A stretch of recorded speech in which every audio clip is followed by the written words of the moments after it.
Agora, nesta noite, quero que você leia comigo o Salmo 90, o Salmo 90. Quero falar hoje sobre a brevidade da vida.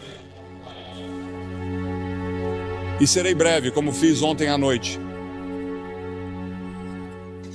O 10º versículo do 900º Salmo. Os dias de nossos anos são 3 anos e 10. Isso é 70. E se pela sua força são 80, isto é, 80, contudo a sua força é trabalho e tristeza, porque logo se corta e nós voamos. Quem conhece o poder da sua ira? Conforme o teu temor, assim é a tua ira. Portanto, ensine-nos a contar os nossos dias, para que possamos aplicar nosso coração à sabedoria. Você conta seus dias, você percebe como cada dia é importante? Pense nisso. Deus disse que se você viver até os 70 anos, poderá viver até os 80. E as Escrituras dizem que se você viver até os 80 anos, é provável que tenha muito trabalho, tristeza, problemas e dificuldades. Ouvi falar de um passageiro de trem que estava distribuindo charutos, porque o trem de onde moro chegou no horário pela primeira vez em muito tempo. Isso foi há vários anos. O condutor disse que não poderia aceitar um charuto. Por quê? Ele disse, porque este é o trem de ontem.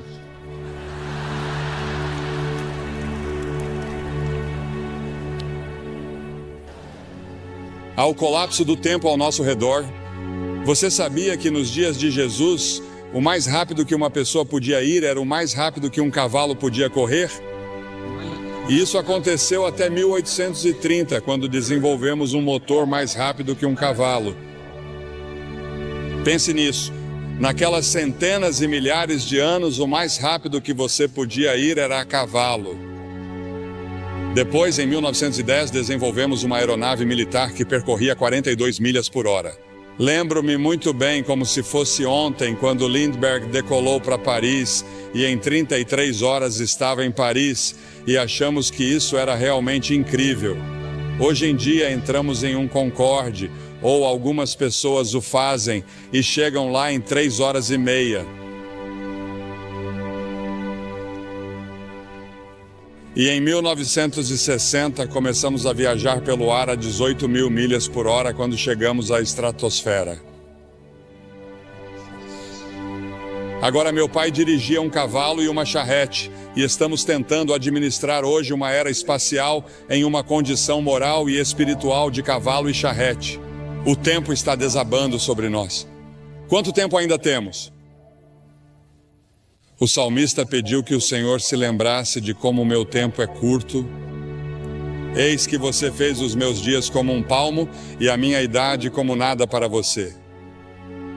1000 anos aos teus olhos são como o dia de ontem, quando já passou, e como um relógio. Um relógio dura 4 horas à noite. Um dia é o que o Senhor é 1000 anos e 1000 anos é um dia. Aquele que está assentado sobre o círculo da terra e os seus habitantes olham para Deus como gafanhotos. A grama murcha e a flor murcha, diz a Escritura.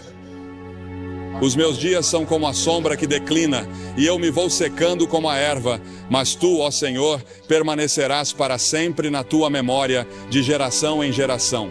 Pense nisso, Deus permanecerá para sempre, mas nesta terra somos como uma sombra. Estamos todos em declínio e morrendo.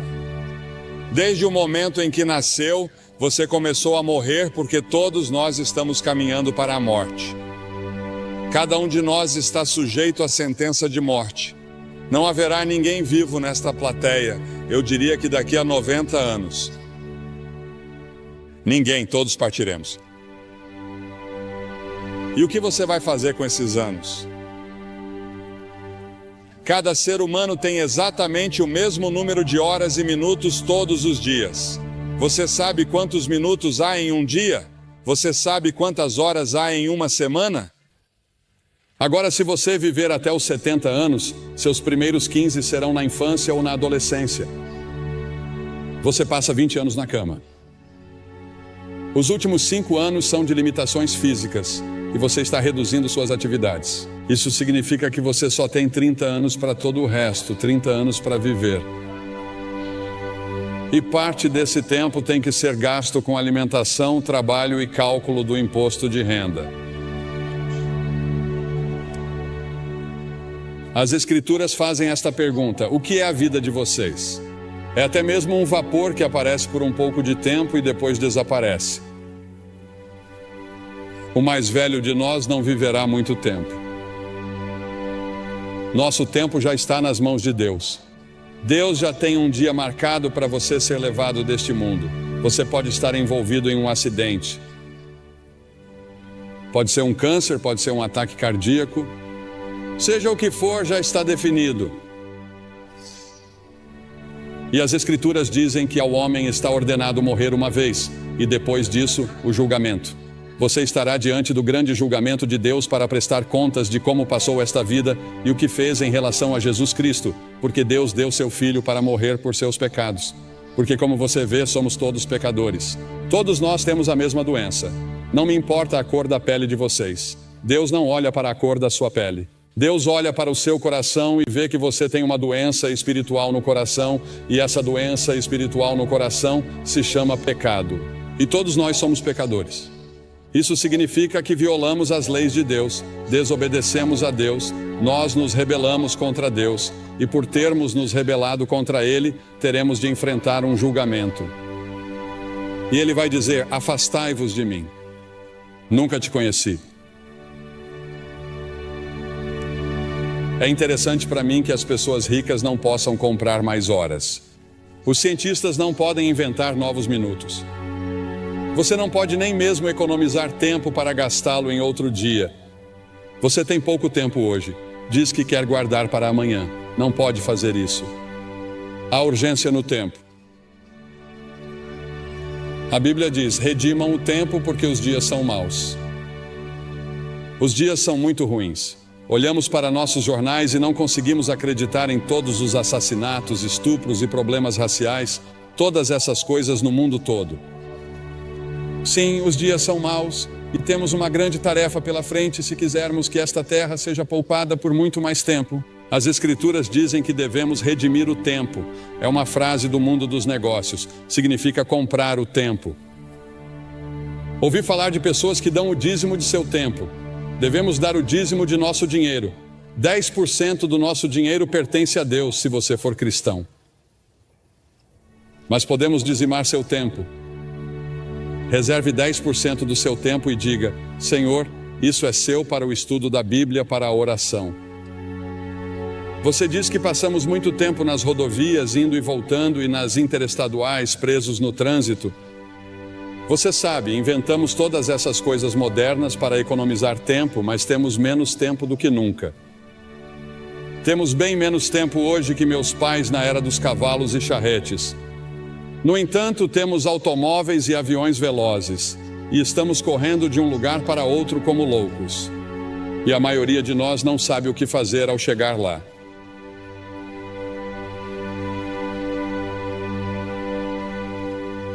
Você tem muito tempo, mas para quê?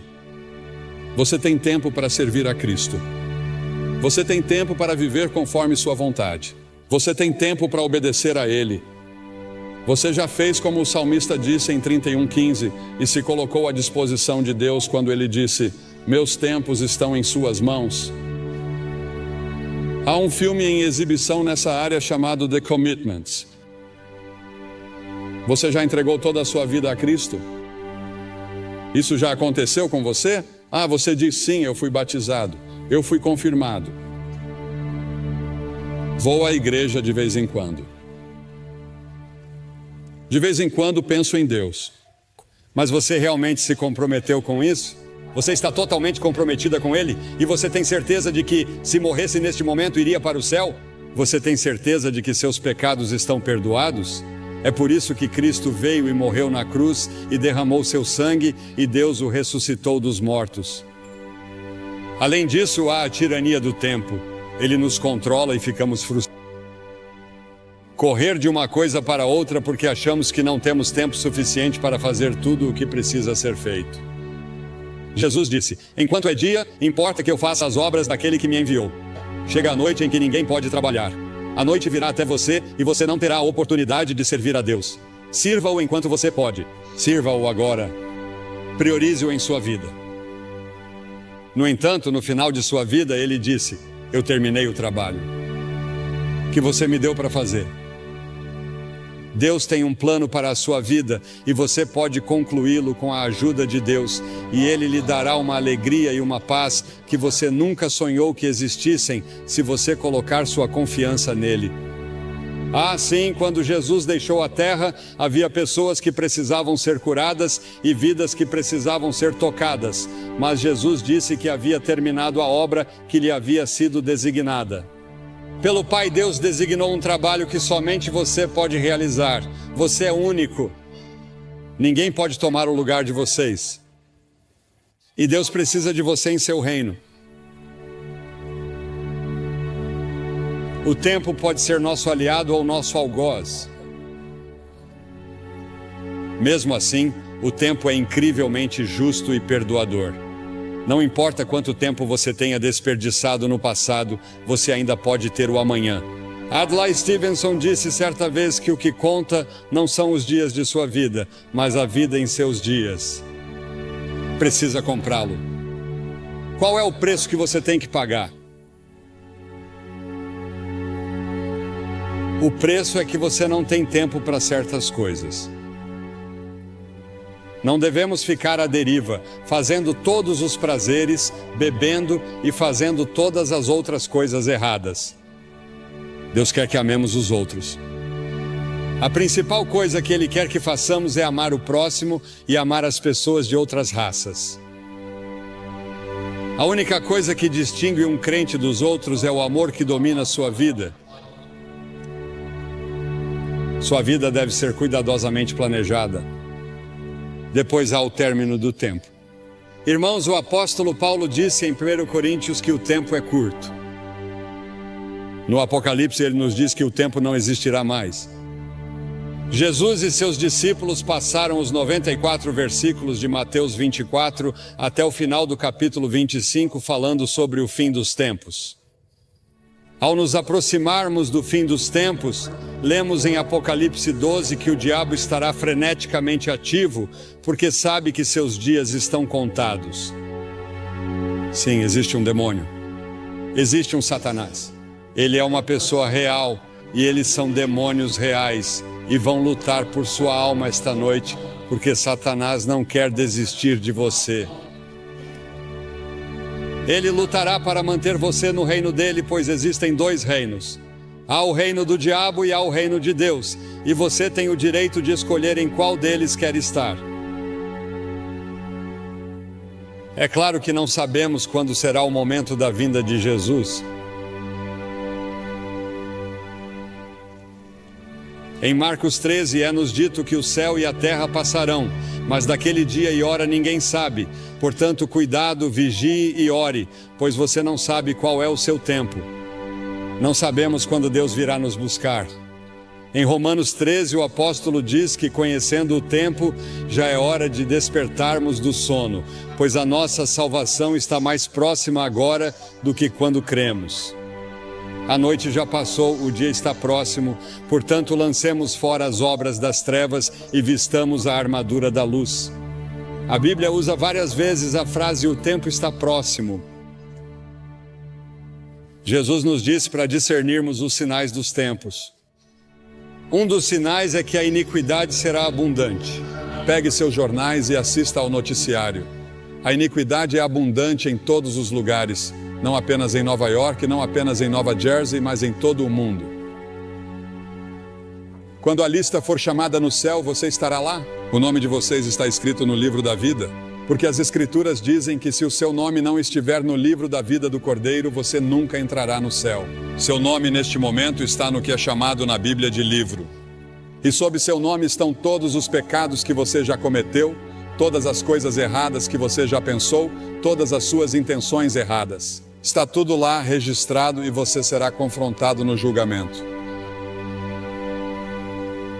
Mas quando você vem a Cristo e se apresenta total e completamente a Ele como Salvador e Senhor, Ele apaga tudo o que está nesses livros e escreve seu nome em outro livro, o livro da vida. No livro do Cordeiro, O nome de vocês está escrito lá? Se meu nome não estivesse escrito ali e eu não soubesse, eu não sairia deste prédio esta noite até ter certeza. Porque talvez nunca mais haja outro momento como este na vida de vocês. Esta é a hora de você estar com Deus. E então a brevidade do tempo exige ação imediata. O fato de que o tempo é curto exige que façamos algo a respeito agora, porque as Escrituras dizem em 2 Coríntios 6:2 que agora é o tempo aceito, não amanhã, hoje. O que você deve fazer, faça-o agora. O dinheiro que você deve doar, doe-o agora. Testemunhe agora as pessoas que deve. Toda vez que o relógio marca o tempo, ele parece dizer agora. Hoje, se vocês quiserem ouvir sua voz, não endureçam o coração. Você pode endurecer seu coração. Se você ouvir uma mensagem como essa, isso pode ser muito perigoso, porque você endurecerá seu coração. E na próxima vez que você ouvir o Evangelho, seu coração ficará cada vez mais duro. Venha a Cristo agora. Se houver um sussurro em seu coração de que você precisa vir, você vem. Depois há o aviso do tempo. Um dia será tarde demais para sua alma. O tempo é muito curto para indecisões e vacilações. Você não deve ficar entre duas opiniões. Os tolos dizem que há tempo de sobra.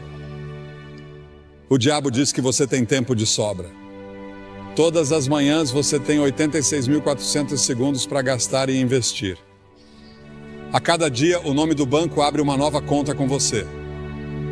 Talvez não haja amanhã. Venha agora. As Escrituras dizem, visto que todas essas coisas hão de acontecer, que tipo de pessoas vocês devem ser? Li um artigo há alguns anos falando sobre algumas pessoas que estavam se divertindo muito na véspera de Ano Novo, e o autor do artigo disse que elas bebiam como se não houvesse amanhã. Provavelmente todos vocês já ouviram a música, em outro momento e em outro lugar, e é isso que o diabo sussurrará em seu ouvido esta noite. Quando eu lhe disser que você precisa vir e assumir seu compromisso com Cristo, com essas centenas e milhares que já vieram nesta cruzada, o diabo dirá, espere, outra hora, outro lugar. Este não é o momento. Este é o momento. O simples fato de você estar aqui indica que é a hora. Por alguma estranha coincidência ou providência, Deus trouxe você aqui esta noite. E antes de vir, você achava que estava bem com Deus, mas agora não tem certeza. E você quer ter certeza, você quer ter certeza. Sim, o demônio sempre diz, sim, faça isso.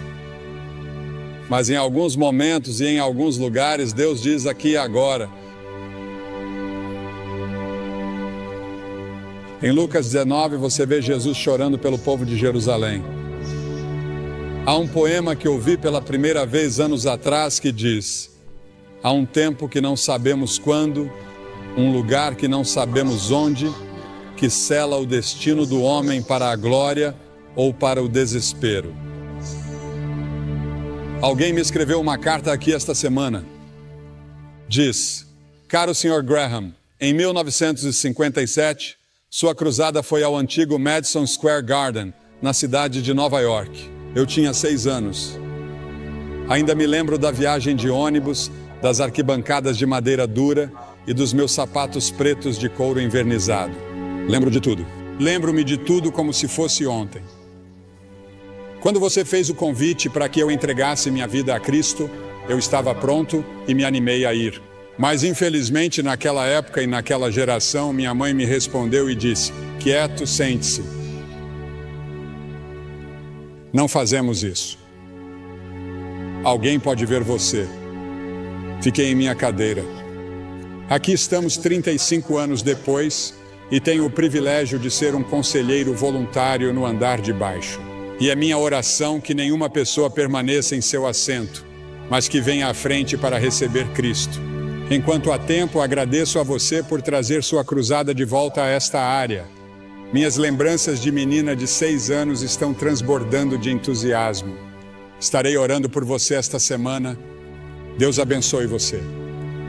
Há um homem dessa região sobre o qual Cliff Barrows me falou ao telefone hoje. Sua família estava insistindo para que ele fosse aqui porque ele não acreditava. E ele fazia questão de dizer às pessoas que não acreditavam em Cristo. Ele não era um crente. Mas ele não ficaria aqui e não viria. E ele não queria aceitar as reivindicações de Cristo. Em vez disso, ele foi para as Ilhas Bahamas e de manhã cedo morreu de ataque cardíaco.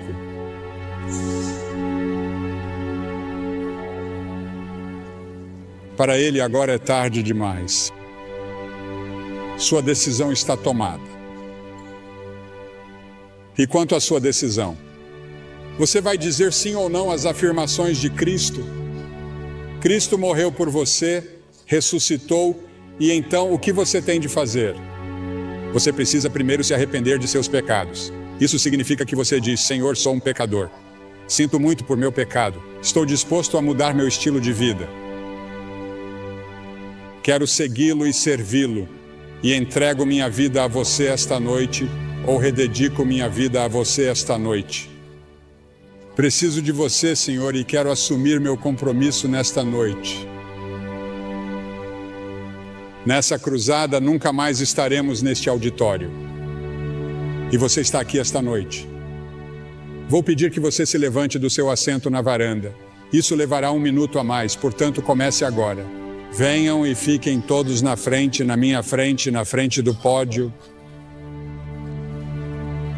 E depois que todos vocês vierem, vou lhes dizer uma palavra, fazer uma oração com vocês e dar-lhes alguma literatura para ajudá-los em sua vida cristã.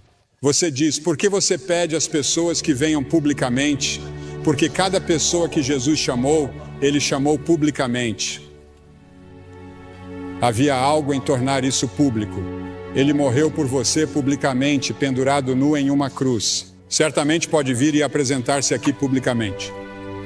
Assumir seu compromisso com ele e dizer: Senhor, você tem tudo de mim hoje. Quero ter certeza de que estou pronto para conhecer você. Apenas levante e venha de qualquer parte do estádio.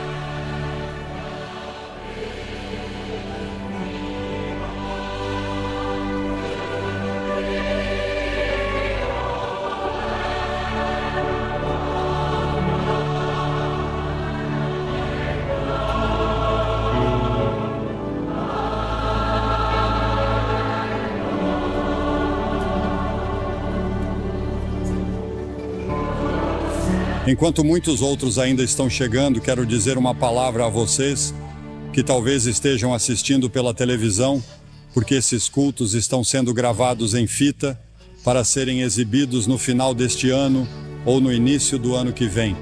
E muitas pessoas têm assistido à televisão e você tem pensado em como o tempo está passando rápido. Parece que foi ontem que você era um garotinho ou uma garotinha e o tempo voou. Talvez esteja num quarto de hotel ou num bar. E quero dizer a você que Deus o ama. Ele quer perdoar você. Ele quer fazer de você uma nova pessoa, se você permitir. Você pode assumir esse compromisso onde está agora. Jesus Cristo prometeu que voltaria à terra. E, senhoras e senhores, Jesus Cristo cumprirá essa promessa. Você está pronto? A esperança da vinda de Cristo deve nos fazer caminhar como discípulos do Senhor Jesus Cristo. Devemos ser sal e luz no mundo e devemos trabalhar como se Cristo não viesse por 1000 anos, mas devemos viver como se Ele viesse esta noite. Você está convidado para uma jornada de descobertas na Biblioteca Billy Graham. Refaça a trajetória de Billy Graham, de humilde fazendeiro a embaixador internacional do amor de Deus por meio de multimídia, fotos e memorabilia. Mas o fruto do Espírito é o amor. Visite a casa restaurada da família Graham, passeie pela livraria Ruth's Attic e faça uma refeição no Graham Brothers Dairy Bar. Aproveite as exposições especiais, os eventos e as atividades sazonais para toda a família. A entrada é gratuita, portanto, venha fazer essa jornada de descobertas na Biblioteca Billy Graham.